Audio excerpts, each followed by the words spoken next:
are here, and once again, it is our great pleasure to be in your reality. You're hesitant to come into the quietude that you have mastered.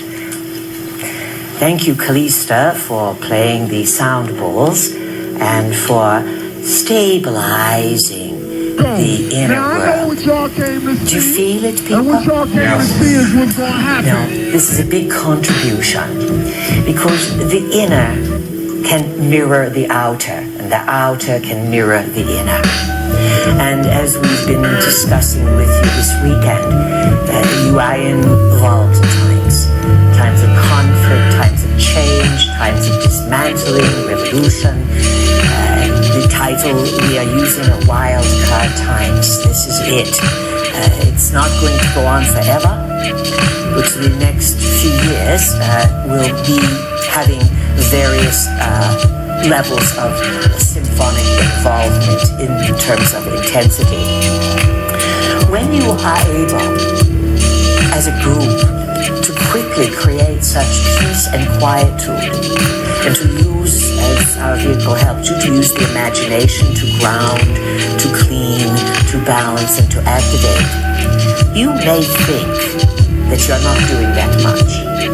That's because, again, you can't see the effects of your thoughts and your energy fields. But that was pretty big wow there. The peace that you created went all over the world. Sedona is a place with many ley lines and energies that meet. This is why we enjoy working here.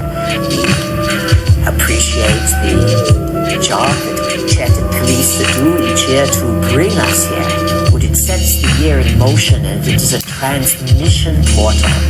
So good, congratulations. Now we will proceed with some fun. You are making good progress. You have graciously this weekend taken the good news with not so good news. You've learned already what works for you and what does not, and you learned about the big D word, discipline.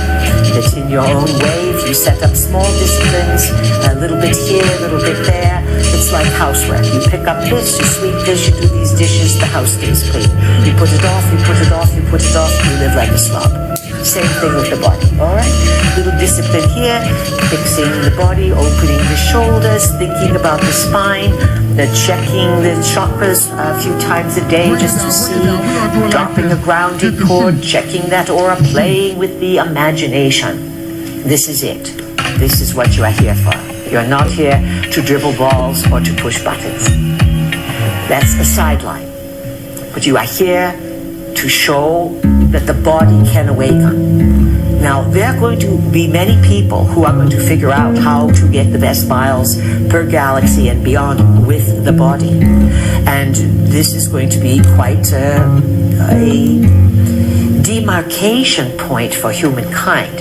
Yes, there's all of the Illuminatis and the globalists and different people who are studying the papers and the world leaders sitting around chessboards and game boards. How much more blatant than they can they be with letting you know this is one big game that they are playing? And they have to let you know, because you do create your reality.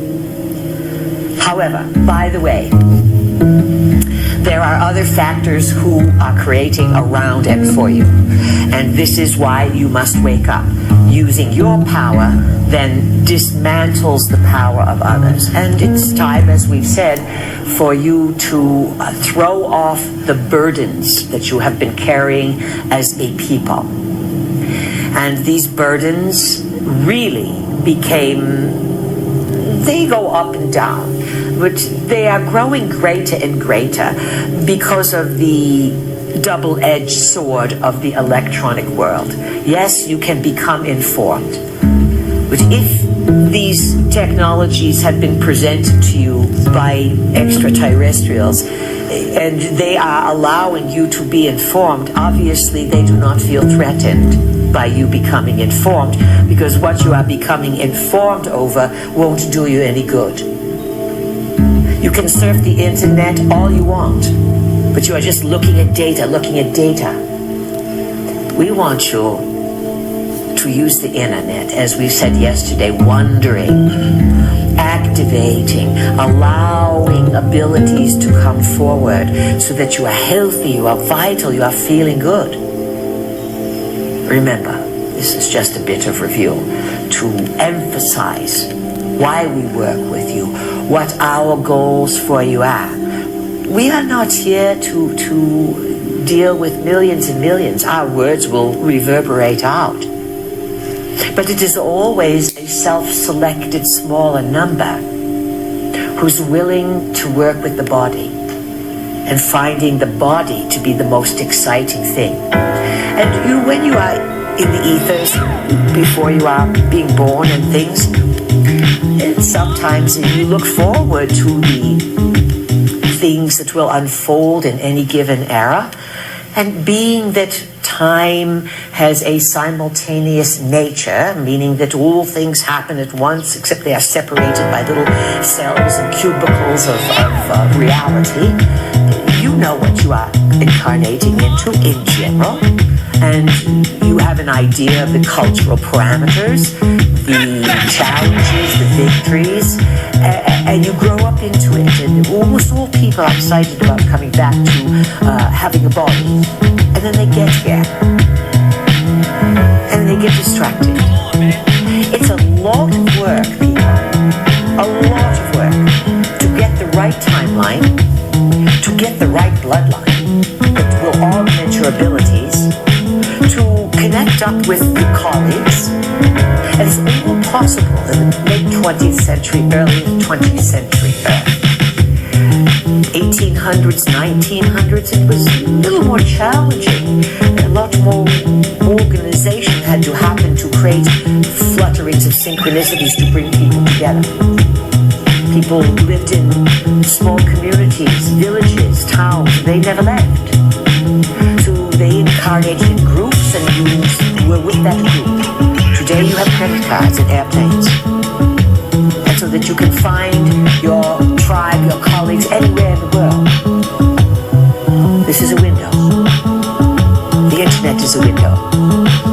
The electronic world, the freedoms, the ability to move around the world here and there, these are all a window in time. And this window flew wide open to compel you to go out and search into the world at the beginning of the time we call the nanosecond. We called it the nanosecond because it was 25 years of accelerated energy, and it flashed by so quickly along the lines of time. We used to say one had to have the coordinates and be able, as even extraterrestrials, to locate you, to locate and be here in that slice of time. Oh, lots of visitors can find Earth. It's not a problem. Enter the solar system, it's there. Number 7. Yes, number 7. 7 in. However, do you think that when visitors come in, you conclude they're automatically going to end up in your current now? You do, don't you? You assume that, because that's where you are. Visitors can come in, and they are. And there's lots of visitors around the Earth. If you picture the Earth like a hole in a donut, the visitors are all in this belt around Earth and a little bit beyond. But you know, some of them can't find your now. Does that intrigue you? Yeah. Good. That's what we want. Get you fired up and going.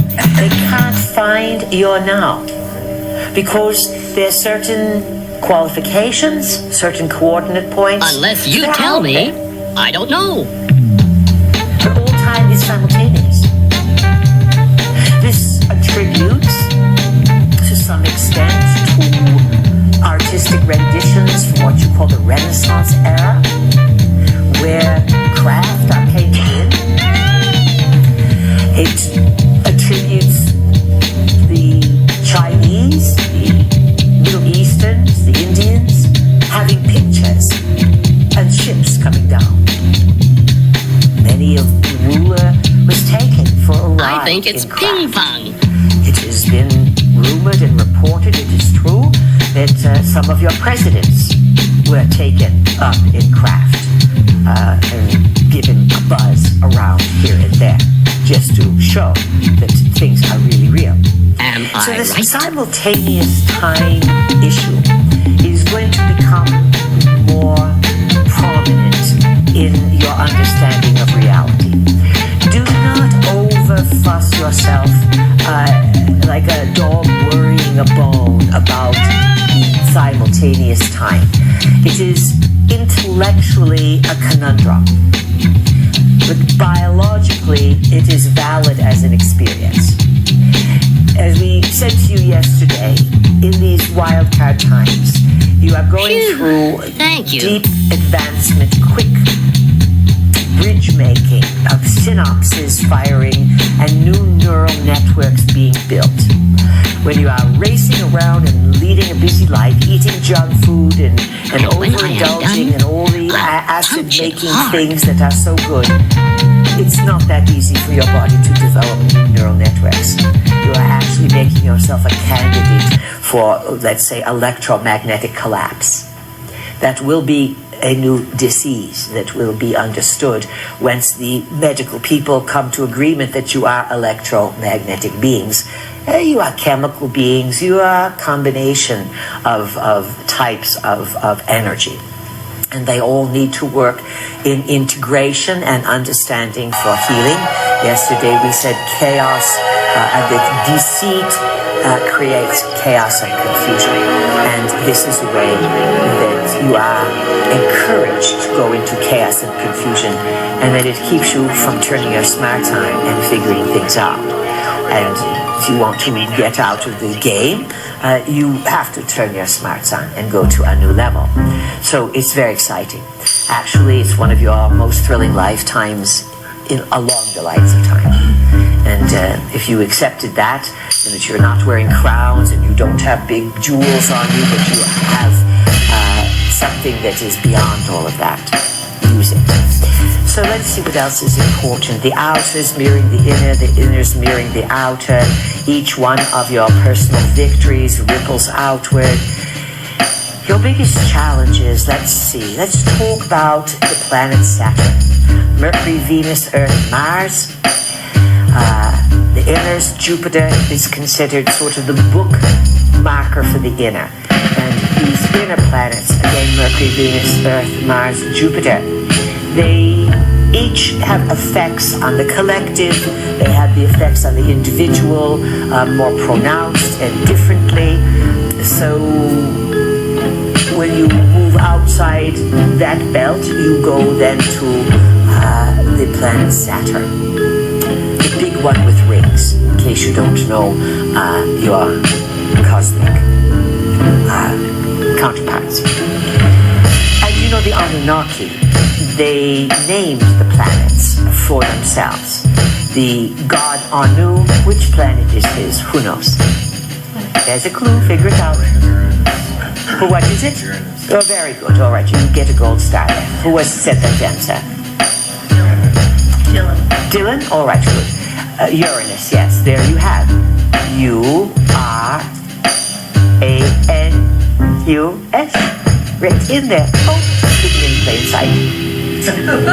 How clever you humans are to recognize what you've already looked at for how many years? And now it starts to make sense? Figure out this.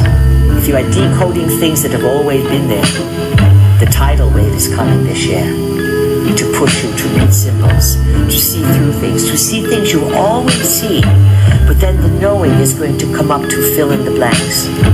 It's challenging. It's mentally confusing.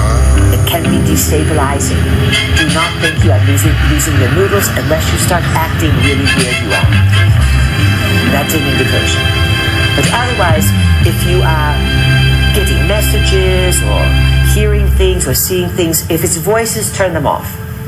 If it's voices, you are having hormonal endocrine problems.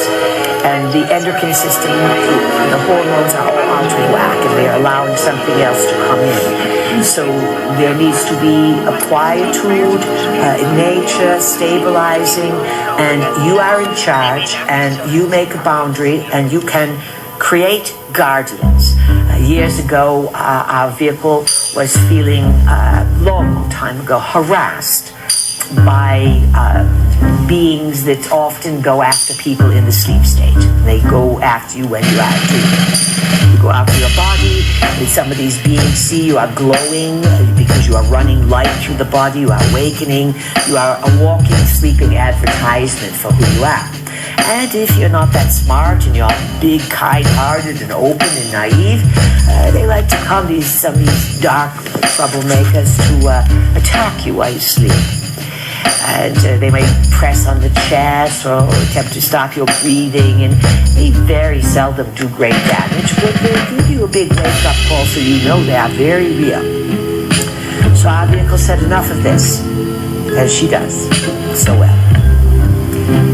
I'm going to create 2 guardians, 2 big dragons, and their job is to be at any bed I am sleeping in, and I will name one A and one Z, and they will cover everything, A through Z, and they will protect me always when I sleep so that nothing can get me. It was simple, very simple, over 25 years ago, very effective. Sometimes it's simple that works the best, especially when it comes to conjuring, abracadabraing, and using your imagination to declare how you want things to be. The imagination is unlimited and endless in its resourcefulness to provide you energy to dictate or create or imagine anything you want. And unfortunately, all of your society is organized to pull you away from daydreaming. Remember being in school and slipping off a little bit in those other brainwave frequencies, and maybe if you were in a mean school, they'd come by and smack your knuckles and say, "You're daydreaming." And yet without daydreaming, the brain does not rest. The brain cannot go like a motor all the time. It needs to relax. You have a term, it's called space out. Yes? Yes. The brain likes this.